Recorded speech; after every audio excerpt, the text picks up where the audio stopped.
of America struck Iran's nuclear sites at Fordo, Natanz, and Isfahan. The United States, the leader of the free world, removed the greatest existential threat facing the free world. Just like our Operation Rising Lion, this was not a war of choice. This action was a necessity. It was a righteous act for the United States, for Israel, for the Middle East, and for the world.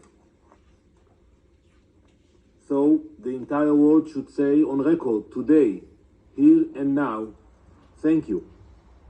Thank you to the United States for removing the greatest threat to global security. Thank you, President Trump, for acting when so many hesitated. Thank you for protecting the free world with strength and with moral clarity. Now, some come here to denounce the United States and Israel. So let me ask you, where were you? Where were you when Iran raced toward the bomb? Where were you when it enriched uranium far beyond the point of civilian usage?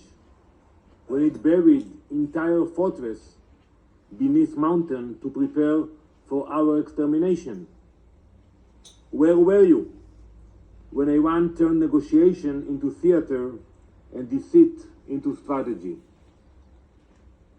You were silent. You were complicit. You were afraid. You were bystanders.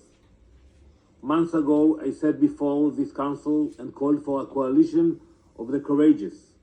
I called for a coalition with the moral clarity and strength to confront the greatest threat our world has seen since the Second World War. Last night, the leader of the free world acted with that courage.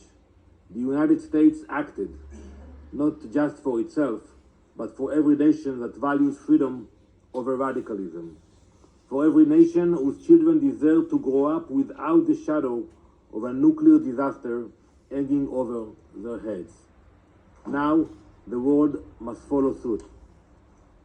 Madam President, we have heard many calls for diplomacy today in this chamber.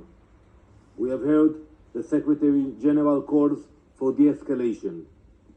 You cannot ignore that diplomacy was tried over and over. The United States led that effort.